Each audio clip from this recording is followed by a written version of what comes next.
So I have just got back from about 10 days in Brazil. So part of my job is going down there was looking at what project opportunities are there. Andrea, who is based in Rio right now, is leading our project development in the region.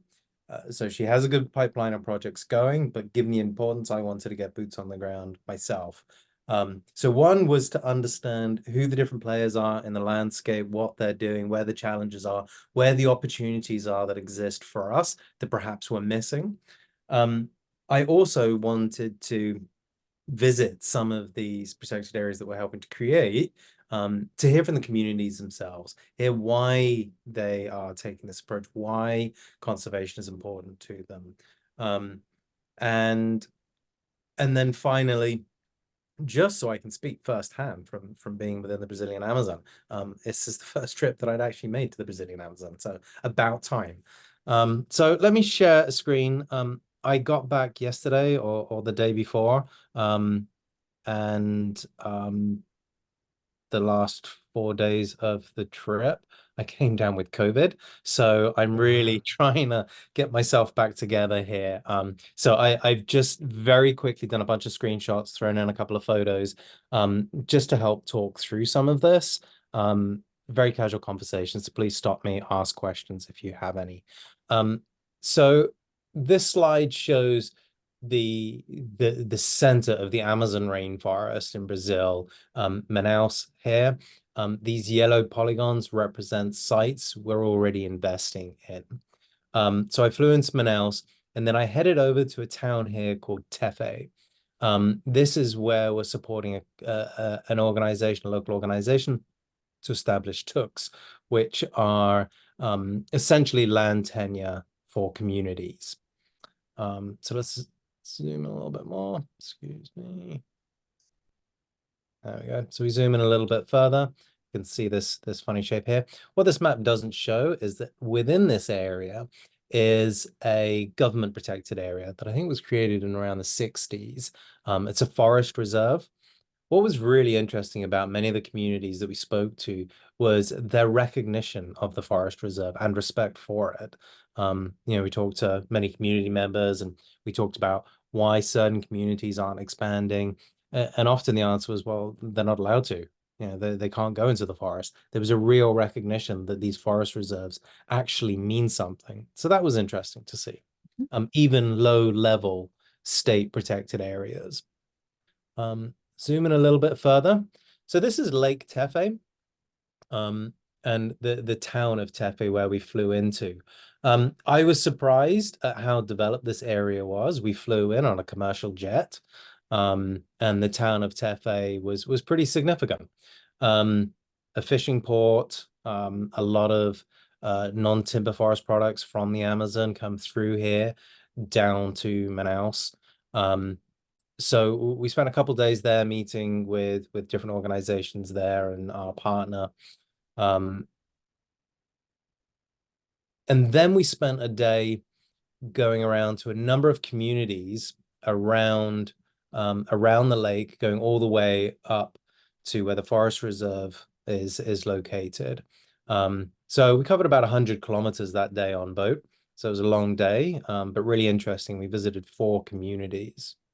So this is a view from the town of Tefé where we left to head out further up the lake. What was immediately interesting is I can remember seeing photos of this from last year during the drought, and we heard a lot about the drought that occurred last year while we were there. This lake in some of its deepest spots, 15 to 20 meters, what's that, like 50, 60 foot, something like that. And it was bone dry. It completely dried out. And nobody that we spoke to could remember the lake getting that low. And as far as living memory seems to go, it has never dried out that much. Now, water fluctuates massively in the Amazon. You get these massive increases and decreases in the state of the rivers, but Lake Tefé shouldn't dry out, and it did. So we're coming to the end of the rainy season now. And so the lakes will start to decline now. But what typically happens is it's a couple months long, the water drops, and then it starts to fill up. What we saw last year was a really extended period. And so I think that the lakes start to fill up at about October time. Instead, the dry season continued through December. And so this caused major impacts across communities there who only travel by water. So they were cut off. It caused a major famine issue. UNESCO and other branches of the UN were responding with famine relief. So it was a big international response. And what this image shows, this, you can obviously see the water here, this white line represents where the water's already fallen. And this started a month ago. So all indications point towards this being an even worse drought this year. Communities are already writing to the government, requesting support, asking them to get ready, saying this is going to be worse than it's ever been before. So 2 years in a row, you know, this isn't a surprise. We were talking a lot about the weather at the beginning of the school. We're seeing this everywhere. But the impact on lives is just astronomical in places like this where this happens. Last year was really bad. This year is likely to be worse. This is a picture from last year. So that might even be the building that was in my first photo. And so you can see here how much it's dried out. But this was early in the drought. This whole thing dried out over the course of last year. So really incredible, really scary. And as I say, we're expecting the same thing this year. Still the fish when that happens. I mean, do They they? die. They do. God. Huge die-offs. I was talking to some of the fishermen and who were saying, yeah, the catches this year have just been really down. Because the fish populations really got hammered last year. Not only because of the retraction to such a small area, but the water temperature was through the roof. You know, there's photos of river dolphins dead, lots and lots of fish. We saw photos of just waves and waves of fish washed up on dry riverbeds. So yeah, really horrendous. So not only the impacts that were caused during the actual drought, but the knock-on impacts of the fish populations really being hammered. And so many of these communities rely on fishing. So we stopped off at a number of communities, and you know, it's always great to hear from individuals. So often when we're talking about conservation, we're talking at such a high level about policy, about legislation, about how protected areas are established. Actually being able to connect individuals, faces, personalities, experiences with the conservation that we're helping is just so meaningful for me. And I also think meaningful for a lot of our donors. So one of the things that we did while we were there is we interviewed 3 different community members, and just let them speak, let them talk about their experience, you know, who they are, where they live, why they live there, how long their family's been there, what the environment means to them. Really interesting stories. This is Marinida, one of the community leaders from one of the Tooks that we're supporting. Really interesting person. One of the things that they're trying to do in their community is make it a real center for tourism, for ecotourism, primarily Brazilian tourism. So she's got this big vision. You can see a beach behind her. She wants to create a cabin down there and starts bringing tourism. She has tourists come right now. They often either just stay for the day or they will stay a bit longer and stay in one of the houses in the community. But she really wants to build some proper ecotourism infrastructure, and really build up the resources the community can have. So we did a video with her telling us a little bit about her experience.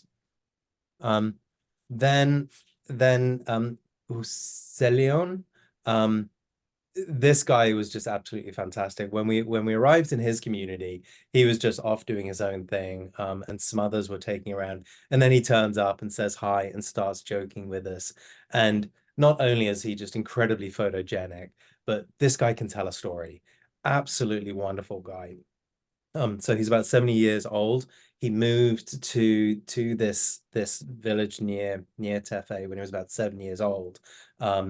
I think his mother was widowed, and she moved into this community. Um, and they obviously lived there for decades. Um, and he told such a beautiful story about his connection with the environment. The tree that he sat next to, or standing next to, is a 700-year-old Brazil nut tree. One of these epic 100-foot trees. Um, and as an aside, it it it opened up a few years ago, and now you can actually crawl inside, and there's bats in there. As I exited that, I said, I thoroughly embrace wildlife experiences, but I'm done going in trees with bats. I think I've had my fill of um, but A it's good still fun for me. decision, James. Yeah, right. Yeah, I can take that one off. But just the stories that he was telling, and once we have the video translated, we'll share it with you all. Um, but really beautiful. And he talked about, how he's seen Tefé change with the ending of the rubber trade, and now that's starting to come back within the Amazon now. But just how he's seen the forest change, and he talked about it through the eyes of the tree, and he called this tree the mother of all trees, being the oldest in the region and the one that is the mother to all of the other Brazil nut trees in the region. Yeah. And it was a really beautiful story. And you know, I think one of the questions Andrea asked him is, how is he going to feel if the tree goes? Because it's clear the tree is on its last legs. And he said something along the lines of, if this tree if the tree dies, a bit of him is also going to die, and that he hopes that he dies before the tree. Um, so at that point, Andrea starts crying.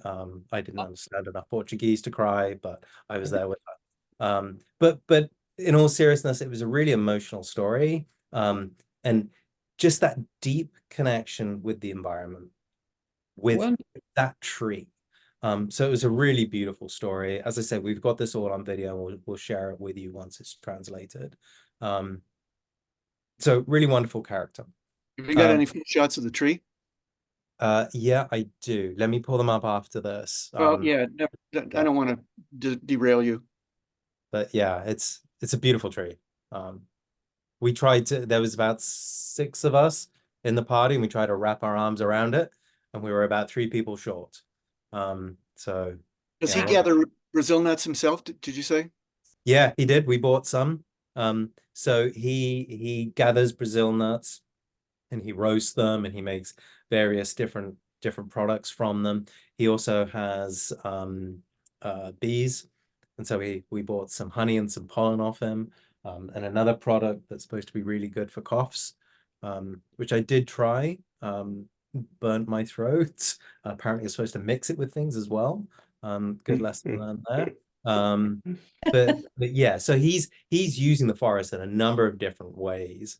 Um, to make an income, and to live his life. So yeah, really, really wonderful guy. Um, and then Beth is the last person we talked to. Um, and Beth is another wonderful character. She's a school teacher by trade. She's a science teacher, and was teaching in her community. She's now doing her master's degree, and is living in the town of Tefé, but plans on moving back to her community. And she's from a Quilombola community, which are the Brazilian African community, descendants of slaves who are now really fighting for their land rights. And one of the projects we're supporting, we're looking at how we can use these quilombolas as a genuine approach to deliver conservation. And it was great being able to spend time in one of the quilombolas, meeting with the different communities. We turned up on Sunday. There was a football match going on. We had an opportunity to go back into some of the agricultural fields. I was really interested to see what that looks like and what that impacts. And it's a very indigenous way of farming. So you go in and it looks like a mess, right? There's no straight lines. It's cassava growing and fallen logs and bush growing everywhere, right? There's no structure to it. But it's a slash and burn rotation. So one family or it's a couple of families will have an individual agricultural patch, but only a number of families within the village will be farming. Other families do different things. So the opportunity to expand is minimal because not every family has a patch, not every family needs to farm. So it was interesting seeing that firsthand as well. But you know, we had a long conversation with Beth, and there's a few different things we talked to her about.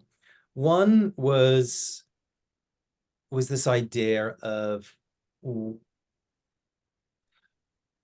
why does she care about the environment? Why do her kids care about the environment? And what she told us is this interesting story where she's had the privilege of being able to see what happened during her family's generation and her kids. And so during her parents' generation, what happened in the Amazon, so it's probably in the 60s and 70s, the Amazon was opened up to a lot of industrial fishing. And so you had sea fishing fleets coming up the Amazon, coming up to Lake Tefé and just cleaning it out. And so as they saw this huge environmental degradation caused by industrial industry, and her generation experienced that and want to ensure that that doesn't happen again. So they have the value of nature from that perspective. And now her kids, generation her age and younger, are out in the world exploring what they want. And what she said is that a lot of them are going off to places like Tefé, or even further afield. And they're realizing that, yes, the city has a lot of things to offer, but it doesn't have what their communities have to offer. And that actually by moving to the city, life is a lot harder and the payoffs aren't as great. Sure, they can get better pay, they can get more things, but they lose a lot of their culture, they lose a lot of the freedom and the joy that they have when they're living in the communities. You know, it was visiting some of these communities on a Sunday made me realize really what we're missing in society. You know, all of these communities live really close together. All of their neighbors are friends, right? You're not isolated off in your house on your own. You're surrounded by a constant community and just the happiness, and everybody was out having fun and relaxing, enjoying and hanging out with each other. There's a real value in that. And I think Beth's generation, the generation below, when they move out to places like Tefe and lose that, they recognize it. They're not so removed from it that it's alien. And so more of them are now moving back to the communities and want to be in the communities. So that led me to my next question. Well, you know, if that's the case, then surely the community is going to need to expand. It's going to need to keep growing. And she was like, yes, maybe. But what she's saying is that there's a lot of people not having many kids. She has one kid, her brother has one kid, and she's seeing that as pretty common. So they're not big families, they're small families, they're educated families who are choosing to live in these areas. So all of that gave me a lot of hope that these communities, once empowered with land tenure rights, are really building a culture and a resilience to ensure the long-term protection of these sites. So really, really fascinating. And it was a real privilege to be here. Again, we did an interview with Beth, so we'll send all of that over as we have them. So let me just flick through a couple slides in the time that we have, and talk about where we see opportunities. So as we said, green represents the current protected area network. Yellow represents our investments. So protected areas we're working towards creating. this So aren't the one. yellows are all projects that we have launched in the last year and a half. Yep. So pretty impressive.